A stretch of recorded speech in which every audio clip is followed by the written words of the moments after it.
মানবতা বিরোধী অপরাধের অভিযোগে অভিযুক্ত কেউ আর নির্বাচনে অংশ নিতে পারবেন না, এমনকি সরকারি কোনো পদেও থাকতে পারবেন না।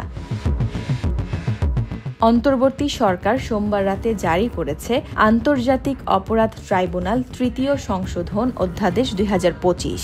এর মাধ্যমে 1973 সালের আন্তর্জাতিক অপরাধ ট্রাইব্যুনাল আইনে নতুন 20C ধারা যোগ করা হয়েছে।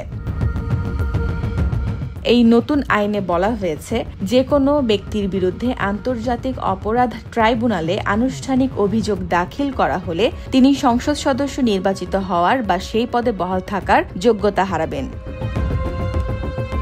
শুধু তাই নয়, স্থানীয় সরকার প্রতিষ্ঠানের সদস্য, চেয়ারম্যান, মেয়র কিংবা প্রশাসক হিসেবে দায়িত্ব পালনেরও অযোগ্য হবেন তিনি। এমনকি প্রজাতন্ত্রের কোনো চাকরি বা সরকারি পদেও অধিষ্ঠিত হতে পারবেন না।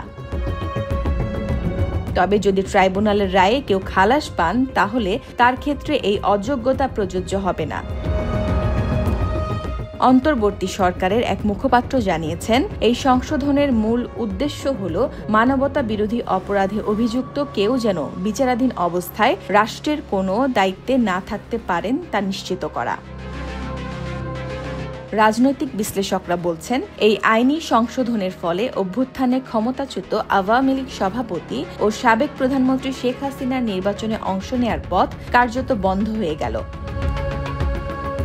2024 সালের 5 আগস্ট গণ অভ্যুত্থানের মধ্য দিয়ে আওয়ামী লীগ সরকারের পতন ঘটে। সেদিন দেশ ছেড়ে ভারতে চলে যান শেখ হাসিনা। তার সরকারের বহু মন্ত্রী, এমপি ও নেতারা বর্তমানে কারাগারে আছেন, আর অনেকে রয়েছেন বিদেশে বা আত্মগোপনে।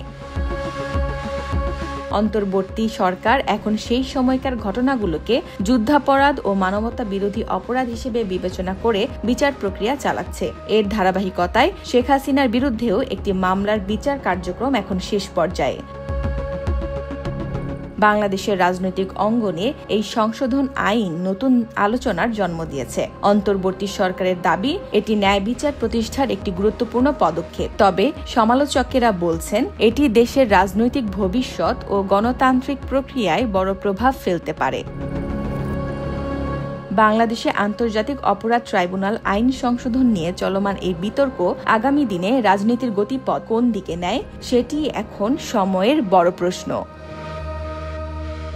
দেশ সময় নিউজ ডেস্ক।